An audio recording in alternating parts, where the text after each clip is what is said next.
Hi, it's Brendan here. Before we get into this week's show, I just wanted to say a quick word about Spike Supporters. Spike Supporters is our way of giving back to those of you who support our work. Spike has no paywall and no subscriptions. We rely on the generosity of listeners and readers like yourself to keep us going and growing. So sign up to become a Spike supporter today, and you'll not only help Spike to reach more people, you'll also get some exciting perks in return, including discounts on events and on everything in our shop, and much, much more. To find out more about becoming a Spike supporter, just go to spiked-online.com/supporters. That's spiked-online.com/supporters.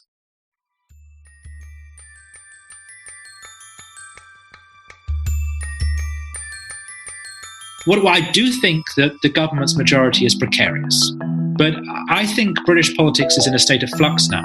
And if I were entering it and I was cynical and I had no ideology or principles, I would join Labour, not the Conservatives, because there is a broken, empty husk of a party that you could do anything with. And if your message is sufficiently radical, anti-Westminster, and clever enough, I think you could take this country in any direction you wanted to go. Hello and welcome to the Brendan O'Neill Show with me, Brendan O'Neill. This is a podcast in which an esteemed guest joins me to talk about the big ideas, the bad ideas, the problems and the controversies of life in the early 21st century. In this episode, I am delighted to be joined by Tim Stanley. Tim is a historian and commentator. He has been at the Daily Telegraph since 2011 and is now a columnist and leader writer there.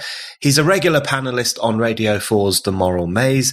He's written 3 books about American history, including Citizen Hollywood, How the Collaboration Between LA and DC Revolutionized American Politics. His latest book is Whatever Happened to Tradition, History, Belonging, and the Future of the West. So, Tim, let's talk about your book, Whatever Happened to Tradition. And I want to kick off by asking you, I guess, the most important question, which is how you define tradition. So at the start of your book, and actually throughout your book, you talk about how the contemporary understanding of tradition is often a bit skewed, a bit wrong. Tradition is sometimes seen as the kind of shackles of history breathing down our necks, forcing us or cajoling us to think in a particular way or to behave in a particular way. But you argue that actually tradition is a living, breathing thing. It can guide us through the present and it can offer a roadmap to the future. So that's a very dynamic understanding of tradition. So could you just outline for our listeners how you see tradition and why you think some of the contemporary understanding of it is problematic? When we say that something is a tradition, we are saying that something is being passed on. So that in itself is dynamic. We're not just using the word to simply flatly describe something as in its state. We're also describing a process. Now, traditions tend to have durability and depth, and I argue in the book that there are 3 indicators that you're dealing with a tradition. One is that they plug an individual into a community. Another is that they give us social knowledge that tells us how to behave with each other and how to speak to each other. And thirdly, and most excitingly, tradition creates a bridge to the past so that the individual doesn't just live in the present, but is conscious of the past. And because they're involved in this process of handing a tradition on, they're also thinking about the future. It is that idea of a social contract between the dead, the living, and the people yet to come. And that is the complete opposite of dead or reactionary. It is dynamic. And there's also an element of progress in it as well, because you are seeking to pass on and to build something. That's a very useful starting point for this discussion. And I particularly want to dig down into this idea of tradition being a means of connecting people with history and with their own past, which is something I think is being absolutely ripped apart at the moment in a very problematic way. But before we get onto that, I just want to, just on this question of how we understand tradition, I wanted to ask you if you accept that while there is this dynamic appreciation of tradition and the role it plays in our lives, as you've outlined, and as you outline very well in your book, At the same time, there is also such a thing as the dead hand of tradition, where traditions are followed because they are traditions, because they are seen as having been established for a long period of time. So is there a conflictual situation with tradition, where on the one hand it can play the role you've just outlined, and which we will dig down into further, but on the other hand it can sometimes become an oppressive force, and one that we are unwilling to question precisely because of its historical existence? I agree with that. And that is a tension within the book itself. For a tradition to work, it needs to defer to authority, because you've got to trust in the authority of the person passing something down. So that can breed a slavish mentality. For tradition to have integrity, it has to have boundaries of belonging. It has to say, this is how we do things, and if you try and do something differently, you're weakening the tradition. That can make tradition exclusive. And tradition can also be a tremendous breaker from progress. I'm not disputing any of that. What I would say, though, is that tradition has a Darwinian quality. The ones that survive tend to be those which are fantastically good at adaptation to meet changing human needs. And I'd also say that traditions can have the idea of progress and change built within them. Democracy is a tradition. So that is a tradition that by its very definition is open to change, which is odd because you think of tradition as being fixed. Tradition usually adheres to certain core timeless principles. But most traditions, the older they are, the more different they look to what they were at their origin. Yeah. Well, let's look at this question of how the individual relates to his or her history and the history of his or her community or nation or society. This is something I've been thinking about a lot over the past few years in particular, and your book actually really helped me to understand this in a much clearer way. I do think there is a profound problem at the moment of people being torn away from their history and actively encouraged to see their history as a toxic thing, a problematic thing, a litany of crimes, one awful thing after another that we should primarily feel shame towards. You can see this in schools, the way in which there is this emphasis on teaching the awful parts of British history rather than the inspiring parts. Of course, in cultural institutions, the removal of certain busts, the renaming of certain buildings, a kind of shamefaced approach to British history, which I think has a pretty dire impact on how the individual, especially younger individuals, conceive of themselves and their place in society. And there's interesting stuff that you've written about in relation to nostalgia. And we tend to see nostalgia as a bad thing. I've tended to see nostalgia as a bad thing, because I think if people are wallowing in a kind of golden age view of the past, it probably speaks to a lack in the present.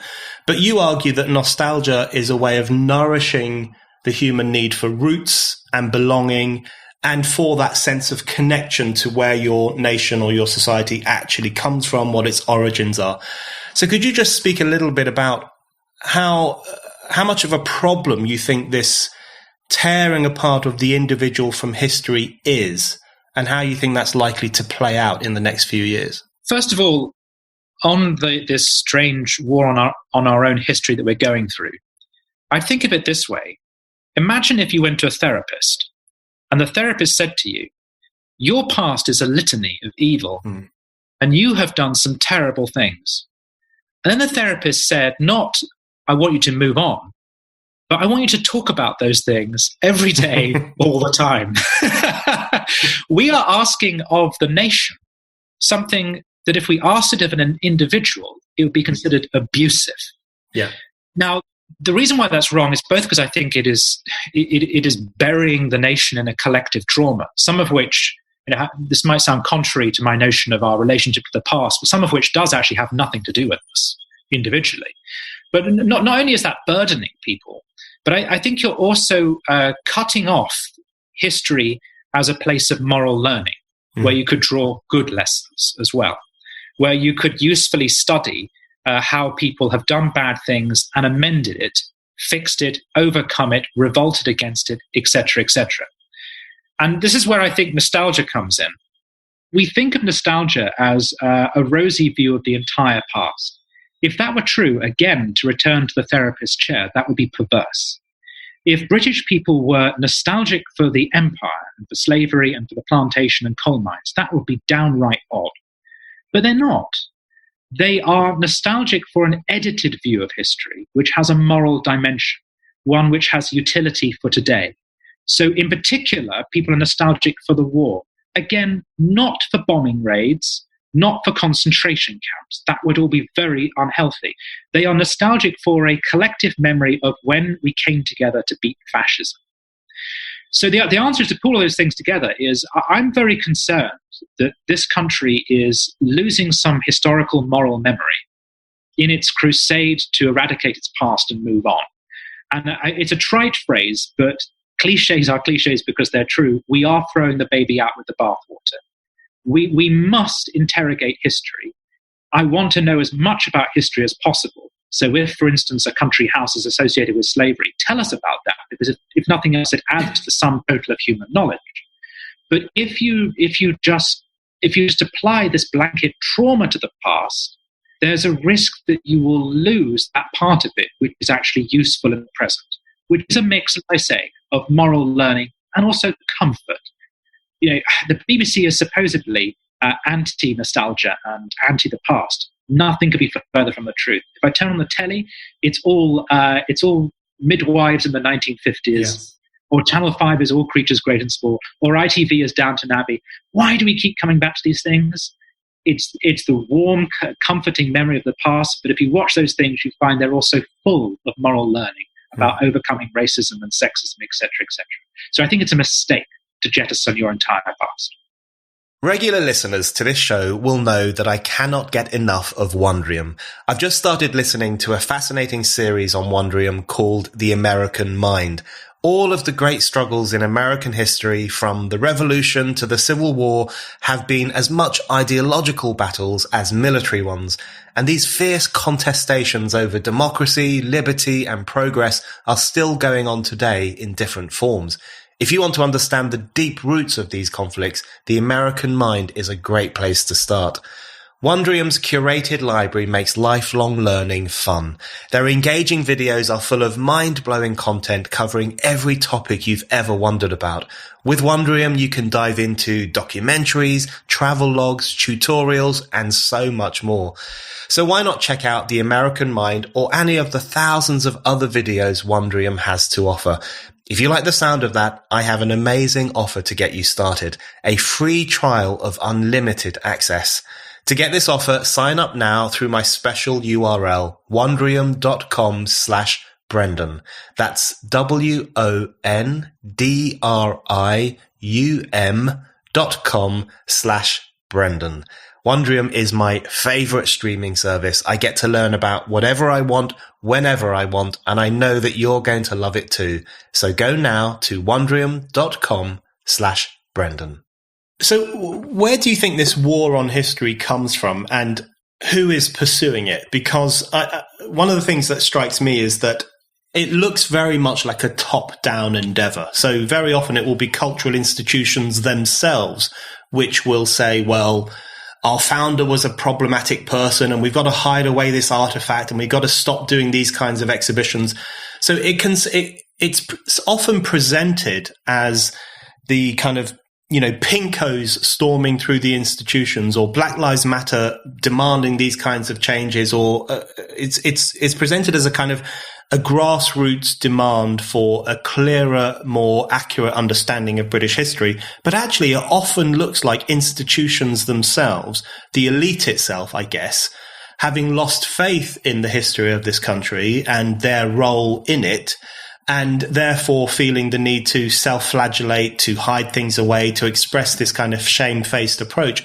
Is that how you see the war on history taking place? That it is a pursuit of the elites themselves, and then people get dragged along with it, particularly through the education system, particularly through universities, and also through elements of popular culture which push this message that British history is a pretty toxic past? I think it's a dynamic. It's a combination of the activists sometimes setting the agenda the elites then either caving in because they don't know how to respond, they want to be seen to do the right thing, or they agree with them.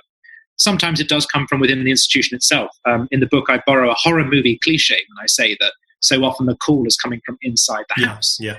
It is actually the institution itself which is seeking to not just reform itself, but almost to shut itself down. There's a loss of nerve within those institutions. Look, I think there is a bogeyman right-wing view of culture war, which is that there's this tiny Bolshevik party of Black Lives Matter, green people, and trans activists who are driving the agenda and taking everything over. They're colonizing the institutions and all that sort of thing. It's way more complicated than that. It is part of a long-term loss of nerve of the elite. It is part of an even longer facet of Western identity that we're very critical of our past and we're constantly interrogating it. And I think we need to talk about capitalism and consumerism and the transformation of this, of what we call woke into a consumer product in the way that green has become a consumer product. That there is a market logic to some of what goes on at universities or within institutions. They are chasing where they feel the market is going, and they're chasing what they think will drive their customer base. So it's not just activists driving it. It's a coalition of forces. I really agree with that. And I think very often the right-wing critique of wokeness, precisely through being so narrow and focusing on the allegedly tyrannical role played by small groups of activists, it misses the broader historical picture, which is one in which there has been this long coming loss of nerve amongst the Western elites, and including the British elite, and a kind of turn away from their traditions, a turn away from the gains of history, and this kind of embrace of a self-loathing culture. And that's gone hand in glove with how capitalism works. Capitalism partly drives that process because capitalism needs novelty, and it needs to be creating lots of goods and encouraging people to think they need to buy them to move on to the next thing. One thing that really frustrates me about conservatives is they think universities have just been ruined by being colonized by, as I say, a sort of Bolshevik vanguard party of academics. If you speak to academics, and I've got loads of academic friends, they will tell you that this institution has been ruined by being marketized, by being turned into a consumer product. The student is there to buy a product they possibly don't need, they're paying over the odds for, and they are moving in a culture which is woke, and they have demands and they expect to see them met. And lecturers hate this as much as Tory MPs do. They don't realize how much they've got in common. So let's talk about capitalism and consumerism, two very large topics that we will not do justice to, but we will try our best. One of the criticisms that's made of the Conservative Party by sections of the radical left is that they are free market fundamentalists. Now, I don't think that is true anymore, but it may well have been true in the past, particularly in the 1980s, particularly during the Thatcherite era. And one of the things that you've written about and you write about in the book is the tension between the Thatcherite pursuit of profit, the profit motive, the free market ideal, the tension between that and traditional conservatism, and conservatism as an idea, as a political idea, which is about conserving traditions and giving people a sense of belonging in society, whereas Thatcherism tended to be a far more radical dislocation of some of those things to the aim of reforming society in a particular direction. So just explain a little bit about how you understand Thatcherism and the role that it played in potentially warping what the Conservative Party traditionally stood for, and how you think that's panning out in the current era. Maggie was not an anarcho-capitalist libertarian. Yeah. She was the last gasp of a 19th century Western conservative compact, which said that you can combine being radical in economics, individualist in economics, but also socially conservative. And in fact, through her Methodist heritage, she truly believed that if you gave people free choice, they would choose to do the right thing and they would choose to live like a Methodist. And she also believed that what she was doing through her economic reforms was nothing revolutionary so much as she was turning the clock back on the real revolution, which was the imposition of socialism in the 1940s. So in her head, she was a conservative. And it's been misremembered that her government was perceived by the people in it as some sort of anarcho-capitalist revolution. That really wasn't the intention. But here's the thing: we've run the experiment. And this last gasp of that 19th century creed, we've discovered, is totally self-destructive. That those two things of being radical in economics and socially conservative don't go hand in hand. Because what you do is you end up maximizing market forces which are disruptive, so globalization, deregulation of the banks. And you also encourage in people an aspirational quality, an individualism, which works against those things that are supposed to be important to traditional conservatives, like family and community. And you only have to look at the nature of culture today, after 20 or 30 years of Thatcherism and Blairism, to see that the capitalist revolution that she unleashed has eroded those very things that conservatives are supposed to be fond of. Now, so many conservatives have interviewed me in the course of writing this book, and they say to me, is Boris Johnson really a conservative? It's a question that comes up time and time again. They think he's not because he's not a Thatcherite. My answer is, no, he is a conservative. It's Maggie who wasn't. She intended to be, but the effect of her policies were not. Whereas what Boris is doing is actually returning to a sort of Disraelian position of saying we need a little bit of state intervention to protect the things that matter more to us than making money. On that question, I want to ask you about the role that Brexit played in this, because one thing that you've argued is that Brexit in some ways is the end of, or the death knell of, the Thatcherite era. Everything that's come since 1979 and since 1997, which has been this emphasis upon the importance of market relations, the importance of the individual only becomes important really in vis-a-vis his or her relationship with the market and what they do in that realm. All of that we've lived through over the past few decades. And then along comes Brexit, which is wildly misunderstood by sections of the chattering classes as a statement of racism, a statement of xenophobia, or nostalgia for empire. And as you've said earlier, it's not as if British people are running around being nostalgic for controlling the world. But you argue that, convincingly, I think, that Brexit actually was almost like a stop sign to some of those trends of the past 30 or 40 years. And it was people trying to recover a sense of community and solidarity, and most expressly, a sense of the coherent nation state against those kind of post-border globalizing forces and individualizing forces. So how important do you think Brexit has been in nipping in the bud some of those problematic trends in the Conservative Party from the 70s and the 80s, and also perhaps in giving Boris Johnson the energy to be the kind of conservative that you argue that he is? If the two trends since the 70s are social liberalism and economic liberalism, individualism married to markets, then Brexit within the Tory party has knocked on the nose those two wings. So if you take the social liberals as the sort of Cameroon people, well, Brexit's popped them on the nose because they were against Brexit. And they think wrongly, but they think Brexit is nostalgia and reaction and all that sort of thing. So institutionally, the loss to Brexit just broke them. And so they will come back, but they cannot come back the way they came before. They have to reconcile themselves to whatever it is they think Brexit is. But as for the economic liberals, here we have a second paradox. If the first paradox is that Maggie actually revolutionized society in a way she didn't expect, the second paradox is that the economic liberals like Maggie supported Euroscepticism, and because they thought Europe socialist. So let's get out of Europe so that we can go away and be this free market capitalism. We can be Singapore on the Thames, which is the phrase that's so often associated with that. But the second irony or paradox is that actually Brexit's done the complete opposite, because Brexit has revived the discourse of national community, key being community. It has shifted political power away from the South and aspirational post-industrial constituencies like Essex, and it has moved it instead to northern Labour towns. And thirdly, Brexit plus the coronavirus, it hasn't caused damage. It's caused disruption. Yeah. It's caused disruption. And the consequence is you have to grow the state in order to make up for that disruption, or else to push things in a whole new direction.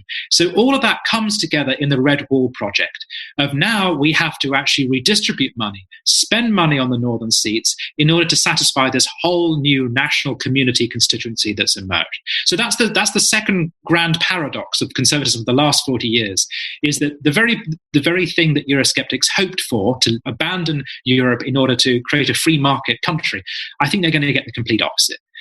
We're going to move quite dramatically to the left on economics. One of my favourite things about Brexit is that it has disproved so many prejudices and theories that are held onto by sections of the political class. I think, firstly, the Cameroon idea and the left idea that it was just xenophobic nostalgia and hatefulness is obviously completely wrong. But as you say, the idea amongst some Tory free marketeers that this was a stab by the British people to create Singapore on the Thames, to recover that Thatcherite project, in my mind, that's almost as a larger fantasy than the one about Brexit being a xenophobic vote, because there are so many parts of the Red Wall sections of the country in particular where the vote was very clearly an attempt to re-establish broken down elements of solidarity, to re-establish the idea that the government has some responsibility to communities, especially left behind communities, and the idea that there ought to be investment, there ought to be control over that investment and control over national destiny. So I think the way in which Brexit shattered the illusions of the Singapore on the Thames Brigade, or ought to have shattered those illusions, is actually a very positive thing. I should say in their defense, they did have a cultural perspective, which they were right on, which was that democracy mattered to everyone in Britain, or vast swathes of it, including the working class. So they were correct about that. They were correct about the sovereignty argument. But part of the problem they had was that because they were running against the entire establishment, the narrative in the referendum was that a vote to leave was economic self-harm. Mm. Whether that's accurate or not, we have yet to see. I don't think it will be in the long run, but in the short term, you take a hit for leaving the EU. So in other words, the people who really base their politics upon making people richer for the last 40 years by cutting their taxes and growing the economy, overnight found themselves on the same side as those who said growth doesn't matter. And they found themselves against the establishment which said you need to stay in the EU in order to remain wealthy. So in other words, I think they've accidentally found themselves in that position, and I have sympathy with them. And they're not wrong on everything. But they need to recognize now that the economic argument has changed because of their victory.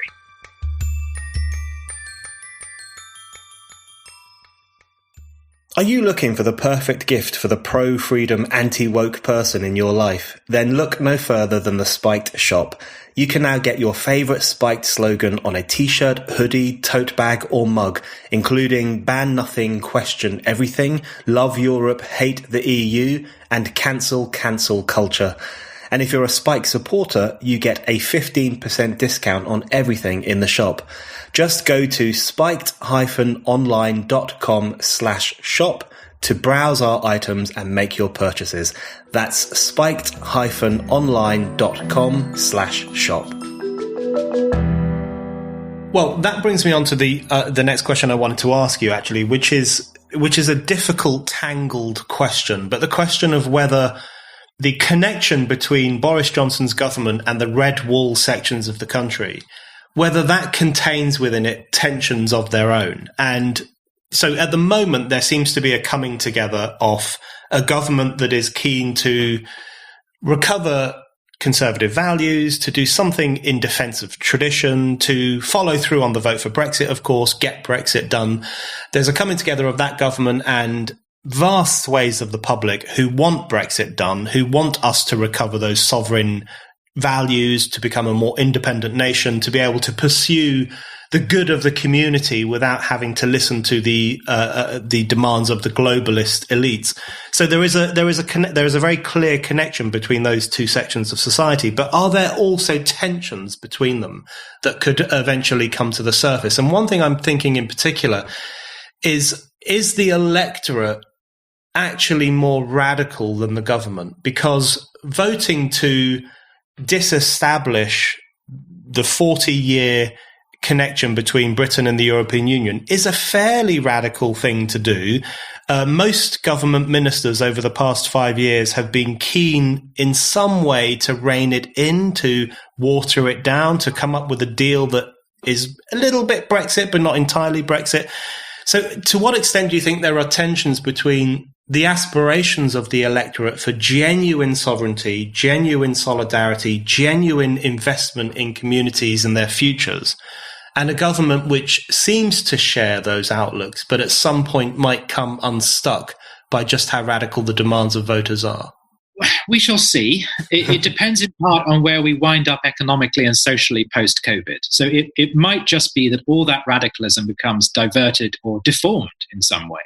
It feels as though, I've been talking about the growth of the state largely as a good thing. I think there are some very good things about that. But actually, we've also learned with the lockdown that there is a consequence of civil liberties. We're learning with the environment that the government's pretty much pushing ahead with forcing an economic revolution on the country, which I personally support, but it's going to cost those people in those constituencies a lot of money.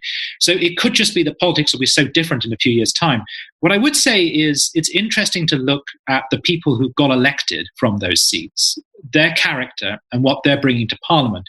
And there is definitely a rebellious dimension to them, a very radical dimension, a very patriotic, pro-democracy one. And there's also a little bit of a lingering Thatcherism as well, and not in a surprising way. I think some of those victories in red wall seats, some of those seats did actually vote for Thatcher. In some areas, you've got people who just needed to forget that their family had always voted Labour. And you've also got a demographic in those seats which are probably richer than we realise. There's a bit of a prejudice down south in assuming that everyone in the north is in an ex-coal seat and no one's worked since 1983. Utter rubbish. You've got a lot of people sitting on property and wealth. And places like Sedgefield, Tony Blair's old seat, are just quite middle class now. So I'm not weaseling out of it. I just think things are moving so fast that I don't know where those radical passions are going to end up or what the issues are going to be. What I do think that the government's majority is precarious, more precarious than it realizes. Well, maybe they do know that because they're actually taking some surprisingly strong stands on things like immigration. But I think British politics is in a state of flux now. And if I were entering it and I was cynical and I had no ideology or principles, I would join Labour, not the Conservatives, because there is a broken, empty husk of a party that you could do anything with. And if your message is sufficiently radical, anti-Westminster and clever enough, I think you could take this country in any direction you wanted to go. Okay, so let's move on to the question of wokeness. Now, even though I use the word wokeness all the time in my writing and in my speaking, it's not a word I particularly feel much attachment to, but it is one of those words that's come to define a certain class of people in society who push the hyper-racial politics of identity, cancel culture, these new ideologies which most people, I would wager, consider to be an imposition and alien to the British way of life. So the woke elites, I guess, for want of a better phrase, let's talk about those and the role that they play in society. And one thing I wanted to ask you for your views on is the question of what has more purchase in the opinion-forming sections of society. So the sections of society in terms of who is doing the educating of the next generation, who is doing the creation of new ideologies, the creation of new ways of thinking. Isn't it the case that even though the red wall electorate and the Brexiteer electorate are victorious at the ballot box, and the Conservatives have been obviously staggeringly victorious at the ballot box, there is still an incredibly undue influence coming from that section of society, from the woke elites, from what we used to call the politically correct set. So how do you agree with that? And how would you explain, if so, how would you explain that imbalance between what ought to be the overarching power of the voters' say-so, but what often seems to be the cultural influence of this section of society? To deal with that question first, I think it's partly, as we discussed earlier, the loss of nerve within the institutions, or the institutions having been captured. And I keep coming back to, I think traditions are strong, but institutions are weak. So it's partly that. It's partly the decline of meritocracy. or perhaps it's not the right word, social mobility in Britain, with the consequence that those two parts of the electorate, a little like the Democrats versus the Republicans in the United States, are just not marrying, working alongside each other, going to the same schools and sharing ideas and developing together. I mean, if you just think to your own family, if I think back to my family and its social transformation in the 60s and 70s, pre-Thatcher, because thanks to things like apprenticeships, the incredible way in which this country was sort of shaken up. And that produced as a consequence a politics and an economy which is talked down, but I think was actually pretty remarkable. I think the post-war miracle is the real story of, I think, is Britain's real high point, not the empire before it. So the end of that social mobility makes it possible for institutions to be captured, remain captured, and it just becomes impossible to change them. The interesting question then is this turning into a generational war? And how do those who are against the woke stuff push back against it? And there's really two schools of thought. One is the view that the young are now just lost, that everyone under 40 has just been exposed to so much teaching and so much TikTok that they've just now been transformed as a generation. And the second view, which I would normally lean towards, is, look, it is a generational thing. People do change over time, and those people have lived through a specific socioeconomic circumstance, which older people are partly responsible for. That if you don't fix, yes, they will continue to go down that road, but don't act like it's just teachers brainwashing people and young people being idiots. Things like the inability to get on the property ladder, doing jobs which are non-jobs, studying for degrees that get you nowhere. There are parts of economy and society which are just broken. And so I don't think it's just a question of trying to persuade those people against woke. I think it's also about trying to understand, this is where we get a bit Marxist here, why it is that the culture reflects the economic conditions and the structures that are currently in play right now. So I go back to, we mentioned earlier, universities. Jonathan Haidt wrote The Coddling of America, which is all about universities and young people. And he comes up with this brilliant, compelling list of all the things that are going on at universities that are spoiling them and turning them into woke boot camps. In an entire book, he devotes one page to the cost of university. And I just think that's the right in a nutshell. Brilliant at analyzing culture, completely blind to the consequences of economics and socioeconomic structures. So I would say that aside from beating woke on the ideas, I think you've also got to change the socioeconomic conditions that push people towards woke. Because it's partly a symptom of those failures. That's a very interesting argument there. And one thing that concerns me is, I completely agree that there is this problem for millennials, I guess Generation Z now. I lose track of who's who, but for younger people, there are clear socio-economic problems. There's the gig economy. There is the extraordinary expense of university, which growing numbers of people attend. There is the property issue as well. My issue is that when that becomes to be manifested as a generational conflict rather than as a conflict that emerges from the current organization of society, that's where I have an issue. So, for example, one of the arguments that is often made by that generation or people who embrace generational politics is that, well, the baby boomers are the luckiest generation in history. And every baby boomer I know was incredibly unlucky. They grew up in poverty. They lived in incredibly dilapidated conditions. And that was the situation for a large number of the boomer generation. So I have an issue when things become generationalized so much that you start to hear these myths about the baby boomers and this embrace of a victimology by millennials and Generation Z, which kind of gets us nowhere in terms of the things you're talking about, which is what are the causes of these socio-economic conditions and how do they give rise to this woke ideology? I agree with that. Of course, one thing that was different about the baby boomers, which was better, not materially, but psychologically, was there was a sense of progress, not just in individual life, but in social life as well. You're talking there about a generation that went to the moon. That kind of technological advance, or the ending of the Cold War, or the splitting of the atom. That kind of technological and social advance is very different to, oh, my phone's even smaller now and it does more things, right? So you've got that, but also just things in my family like getting an indoor loo. Yeah. These really are transformative, whereas latest iteration of iPhone is not transformative in the same way. So I'm assuming you can say, oh, poor kids today, they're already luxurious and they've got nowhere else to go. Well, that's true, but there is a slight feeling of dead-endedness about culture now, which is really, just think about how crap so much of TV and cinema is. Whereas if you were a baby boomer, you got to watch The Godfather for the first time.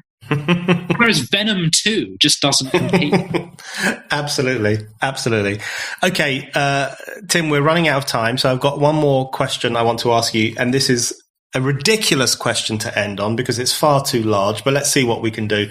One of the things you talk about at length in the book and in other places where you've written as well is the aggressive individualism of the 21st century, and in fact the late 20th century, and the problematic role that has played in terms of tearing down some of those old ideas of social solidarity, community solidarity, the importance of connection and all those things. And one question I wanted to put to you is it the case that there is necessarily a contradiction between individualism and social solidarity, or is the problem the form that individualism currently takes? So, for example, I could easily envisage a society in which if there were strong institutions of solidarity, for example, the church, trade unions, working men's clubs, all those old institutions of solidarity that brought people together, you could easily see a situation in which, in those circumstances, individualism would be a positive thing because stronger individuals would be more likely to want to connect with their society, connect with their community, make an impact on their community. Isn't the problem right now not necessarily individualism, but the existence of, I guess, individuation as a compensation for the lack of any form of social connection or any form of social solidarity? So shouldn't we argue for not only the re-establishment of social forms of connection, which I am very much in favor of, but also for a genuine sense of individualism, which is confident, engaged, socially minded, liberal minded, rather than narcissistic and obsessed with one's identity? Yes. I'm against individualism as a social phenomenon, which is the self-absorbed, psychoanalyzed, atomized individual, which is actually held up as a good in our society. It's actually held up as a virtue. I'm against that. I'm pro-individual, and I believe that the individual can flourish best when society and the collective is strong. When you have, for instance, a generous welfare state, that means if you are unemployed, you don't fear to starve. Well, the individual is strong, so you have a collective good, a social good, which benefits the individual. So I don't see those two things as being in tension. On the contrary, almost all traditions offer in some way the hope of enriching the individual. But as part of a contract, that's where the morality is different from the contemporary world, where we simply measure things in my degree of freedom from. How liberated am I, either from things or to do things? Whereas what a traditional society does is that individual sense of freedom is relational to how much they're helping others, how much society is flourishing, to the role they are playing. So I just think that the stronger the collective is, the stronger the individual will be as well. Now, of course, just to add one more thing into the mix, in the past, many social movements have fought for individual freedom. Again, that is where the two things go hand in glove. So if you take something like gay rights, it should never be misunderstood as an individualistic movement. Even though the goal is the individual's sexual freedom, that goal is achieved through collective organization and through the recognition of someone not being alone and of having shared experience. So you can see in the past that the way in which individuals have advanced is through social organization and also through the maintenance or the development of traditions, because gay rights has developed its own traditions. It both fed upon historical traditions of gay identity, and it then built a whole new tradition for itself in the form of gay rights, creating for itself its own social knowledge, its own language, etc., etc. So for the individual to be healthy and happy and to advance, there has to be community. And that is where I think, that's why I'm making an argument for tradition as something which benefits us, which has utility. It can help us so much of what we want to do and want to be in the modern society. We're more likely to accomplish by being a bit more traditional in the way we go about things. Tim Stanley, thank you very much. Thank you.